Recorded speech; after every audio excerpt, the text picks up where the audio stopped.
para dyan. Ako, di ako masamang tao, di ako addict, di ako yung akala ninyo. Pero meron ako isang bagay na sasabihin sa inyo lahat na nakakapanood dito video ko kung manonood ka at makikinig ka, no? Sa lahat ng tao dito sa Pilipinas, ako ata yung pinakakaiba. Hindi tayo addict. Ako, inaabuso ko. Wala akong magawa kasi malungkot ako, may pinagdadaanan ako, stress ako eh. Lalo ngayon sa sitwasyon ko na alam mo na, kuya ko, tinuturing ako na si Raulo.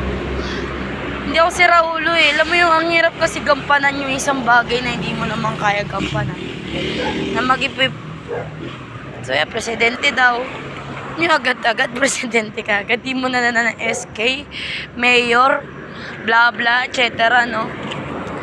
Ako kasi, ang gusto ko lang naman talaga, guys. Kung nakakapanood kayo, marami kasi naninira dyan.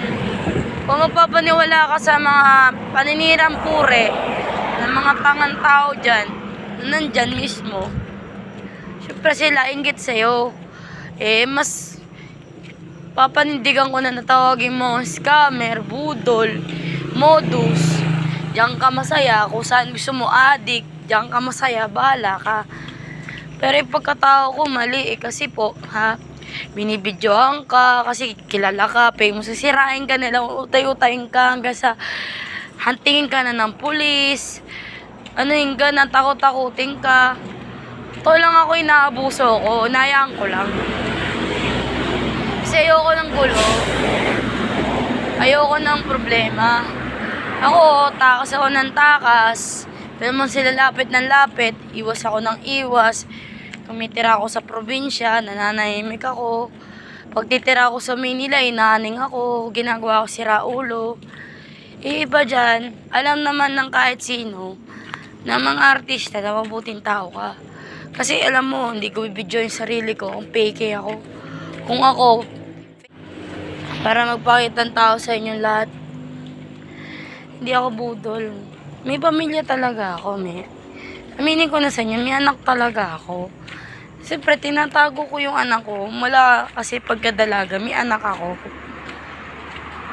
Ang alam ng kuya ko, yan siya, ganito siya, baliw siya, may simting sa utak, ganito, ganyan, ganyan. Pero wala talaga akong ganun. Gusto ko lang kasi na iwasan nyo na ako. Huwag kasi kayo nagpapaniwala sa mga sabi ng ibang vlogger dyan. Kasi sila kasi mayaman na sila. May pera sila. Ako kasi, kaya mo magkapera ako, magastos talaga ako. Pati, alam mo, kung nakakapanood kayo, sa labas ako nag-video ngayon pa. At ginawa ko talaga itong pagbablog ko ng gabi. Kasi di ko magawa itong pagbablog ko. Di ko magawa itong pagbablog ko ng araw.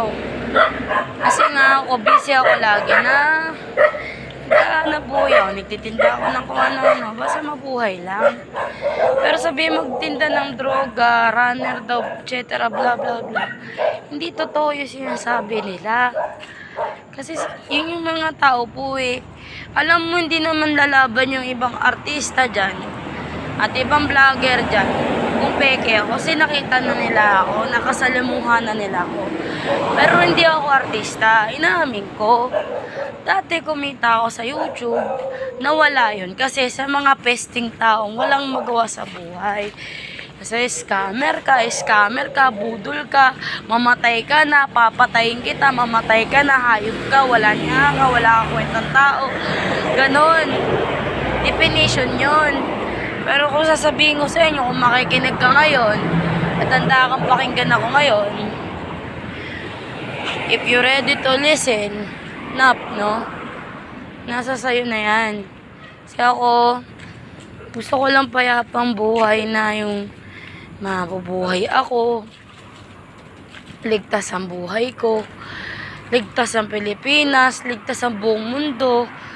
Dahil minsan, hindi mo maintindihan yung kahit paliwanag mo, sasabihin sa'yo, baliw ka, may something ka sa utak. Pero pag ikaw ang pinili ng Diyos at meron kang tungkulin, kailangan mong iligtas ang mundo, wala kang magagawa.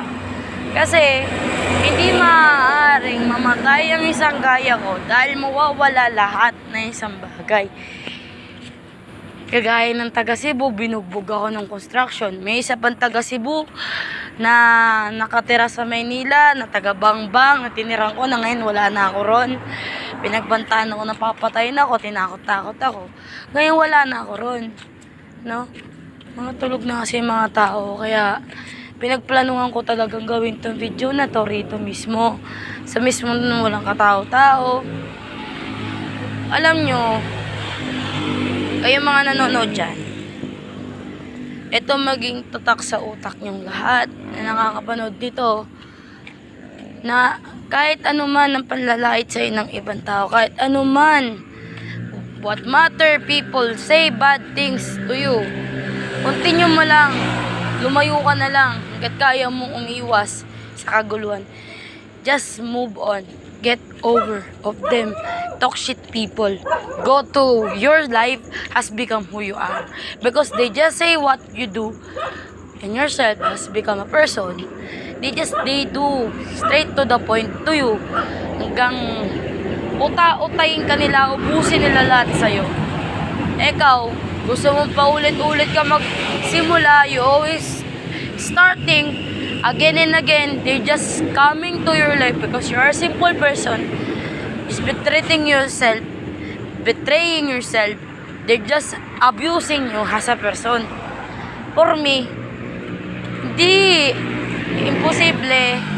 We are not a person here in the Philippines, just an idiot as a Filipino, no? You provided to become who you are. We are a Filipino that we are continue as we become. So, not all Filipino is idiot shit in the Philippines. For me, if you are individual who you are, no matter who you are poor, you're addict, etc., try to go away of those people did not like you. Ibig sabihin sa Tagalog, ang mga taong may ayaw sa'yo, iwasan mo. Piliin mo ang mga taong gusto ka. And gamitin mo sila. Use them for your needs for a while. Na ikaw ay nasa emergency kit. Pero, iwanan mo sila ng alaala. Yung mga damit. It's simpleng bagay lang. Diba? Ako kasi damit lang na yun eh. Gamit lang na yun. Mabibila naman yun sa ukay-ukay. Ibang gamit ko, naubos na nga. Kakautay-utay nyo eh. So, happy na ba kayo sa mga pinagagagawa nyong katarantaduhan sa akin? You happy what you done to me? That you say, scammer, budol ako. Ngayon, makikilala nyo kung sino ngayon ako. Alam nyo, hindi ako basta cute lang eh. Ako, simpleng tao lang ako. Kahit manghingi ako, madiskarte ako, ano man. Basta sa sarili ko, wala akong inaapakan kahit sino sa inyo. Wala akong gusto na anumang gusto ko. All I need is to be peace life and to go with the shit people. Na kayo na walang ginawa kundi sirain ang buhay ko. Wala kayong ginawa kundi utay-utayan at patayin ako at gawin pa akong biik na baboy na kinatay. So, sigurado ba kayo na hindi kayo natatakot sa akin? Na baka sakali na baka may magawa ako na hindi nyo gusto. Kasi ako, pag ako gumawa ng isang bagay, baka hindi nyo magustuhan. Marami na akong lugar na pinupuntahan. Hindi ako masamang tao po. Iniingatan lang ako ng iba. Mahal ako ng ibang tao eh. Kung nagmamahal sila, kung may care ka sa akin at naniniwala ka sa mga vlogger na shit na patay gutom ng gobyerno rin, na pakitang tao na walang ginawa, the fucking shit people, they said on me because of become who I am, di maniwala ka dun. Bakit? Wala namang mawawala sa akin eh. I am okay what I am. Because I am just a simple person, just in the way I go, where I go. I do what I do. Because it's not bad to become a simple person. Alam nyo, hindi ko ginagawa to sa bahay na Tinitiran ko. Nasa outside ako. Gusto ko mapanood itong lahat. Na, totoo po na may nagbabanta sa buhay ko. Totoo po that people are saying bad things on me. Totoo po ako po ay vlogger na walang kinikita sa social media na kundi gawin lang to para maging masaya lang ako sa buhay ko. Yung pag-travel ko sa bus, yung sinasabi nila para daw manloko ko. Hindi totoo. Nagta-travel po ako para maging masaya po ako. Kasi simula bata ako, gusto ko talaga mag-travel. Yun na kasi ako, kahit anong yun naman niya sa Santa Ana, yung Mama Mercy ko, alam naman niya yun. Mula bata ako. Kasi yun lang nagpapawala sa akin, yung pag nasa bus ako, masaya ako. Kaso ngayon, syempre nagkakaedad na tayo, may mga tangang tao na hindi ka maiintindihan. Mayaman sila, may kotse sila, may pera sila, anong gagawin nila sa'yo? Ikaw kung may pera ka, kung saan ka naniniwala, doon ka maniwala, walang pipilit sa'yo eh. Para sa akin, nasa tao kung saan ka maniniwala, kung sa panig kita, pag sa panig kita, pamilya kita, mahal kita. Maraming salamat sa pagmamahal nyo, pero wag kayong nambabanta kasi hindi mo ko para patayin eh. Tapos lagyan mo pa ako ng pera, dahil sa pera papatayin nyo po ako. Ano kasalanan ko na nagtitinda ka lang naman? Nagtinda ka lang naman ng electric fan, nagtinda ka lang naman ng damit, nagtinda ka lang naman ng charger, nagtinda ka lang naman ng shades. Ibig sabihin, modus na yun. Paano kung walang pera yung tao, hindi ka gagawa ng paraan? Yung iba nga nagbebenta ng cellphone, wala silang pera. Para lang, hindi pang addict. Ibig sabihin, wala silang pera. Alam, gagawa ka ng paraan para makaligtas ka. Kaya huwag mo sasabihin lahat ng tao, pag nagbenta na ng gamit, pang addict na. Kasi alam mo, ipagtatanggol ko yung mga ganong may bisyo, no? Kasi may mga bisyo namang lahat naman ng tao, di naman lahat na may bisyo eh. Masamang tao. Siya pa nga may katungkulan, siya pa nga may katungkulan, siya pa nga mayroong nasa batas, nasa kanya na lahat ng batas, nasa kanya na lahat ng honor, pero hindi ko man nila lahat ng pulis eh, gano'n, no? Ipapapatay ka. Anong kaso? Kasi baliw, no? Kaya ako sa inyo dyan, kung saan ka naniniwala, ako ang kampihan mo dahil ako, halos mawala ng gamit ko sa lahat ng paninira ninyo sa buhay ko. Ako, wala akong ginawa kundi umiwas ng umiwas without 5 years. Iwas ako ng iwas. Gusto nyo akong alagaan, etc. Gusto nyo ako tumakbo ng inaaning nyo ako, gusto nyo ako maging presidente. Anong alam ko ron? Wala nga ako alam eh. Sinasabihan mo nga ako scammer, sinasabihan mo ako budol, sinasabihan mo ako modus. Anong alam ko?